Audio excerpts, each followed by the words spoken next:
This is a Tibet House member video and is a part of the Force for Good class series, now available at tibethouse.us.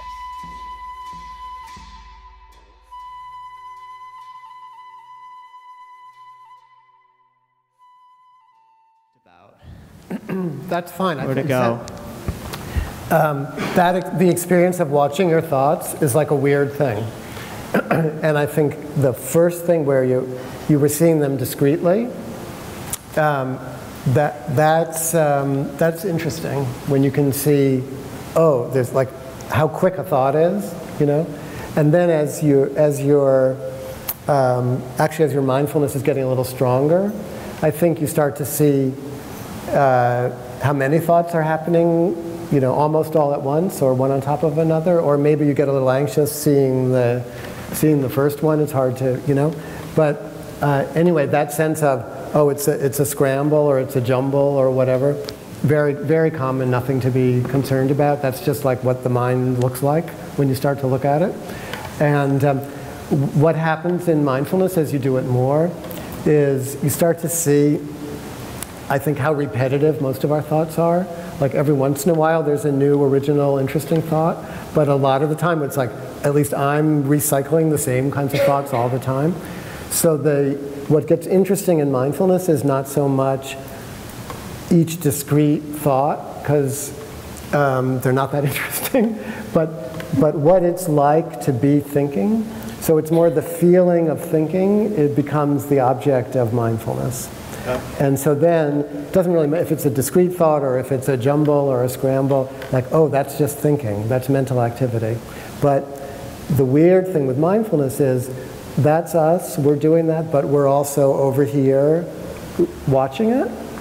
And that thing that can watch it gets stronger.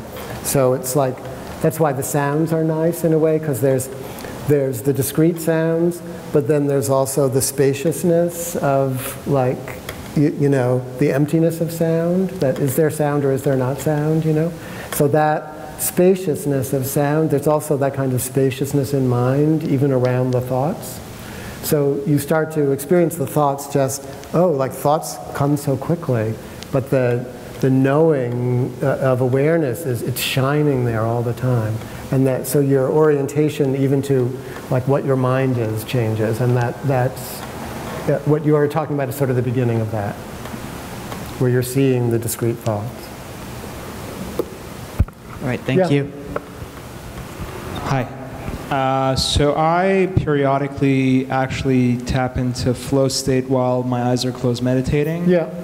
And I find, especially whenever I, like a euphoric sensation that I'm actually catching in a whole range of sounds or something, that's whenever it actuates. I was just wondering, it's a really beautiful thing, and I almost feel like I get caught up in that beauty, and then I say, no, enough. Disengage, disengage. And then I'm able to disengage, but I'm wondering whether you think I should cause the disengagement, or I should just let it ride. Stay with the beauty. I would say stay with the beauty. The thing is, when I stay with the beauty, I feel like I'm not staying original to whatever the task is at hand. The task is to stay with whatever is most present. The task is to be present with yourself. So if what you're experiencing, you know, there's a lot of joyfulness and beauty and love and you know, bliss in us.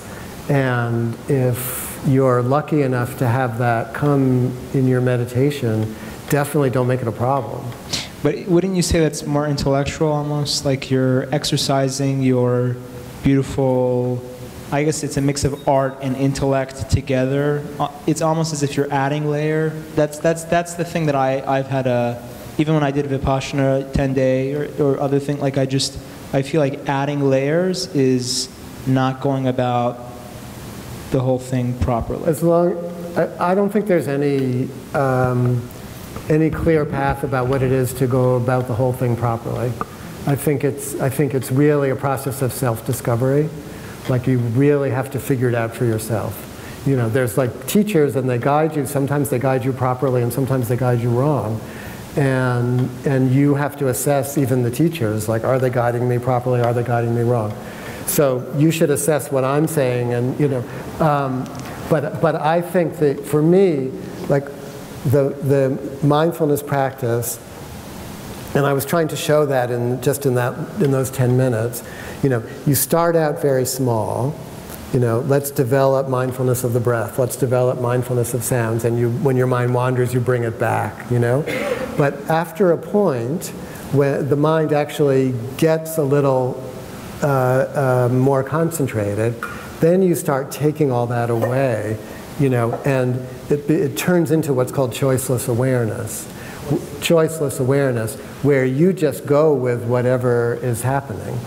And it could be sounds, and it could be the breath, and it could be feelings of joyfulness, and you could be getting, it could be tiredness, or there could be this great rage comes, or the, you know, feelings of hairs rising on your body, or, you know, places that you didn't know existed.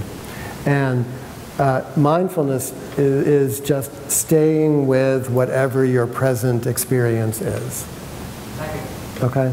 So, and that you have to let that include all of the, you know, what we think of as joy and bliss and so on. It's definitely not right to be pushing all those experiences away as if we're supposed to just suffer. The Buddha was into suffering as a prelude, not as you know, his whole thing was, oh, we don't have to suffer. And here, let's teach us how we don't have to be suffering all the time, you know?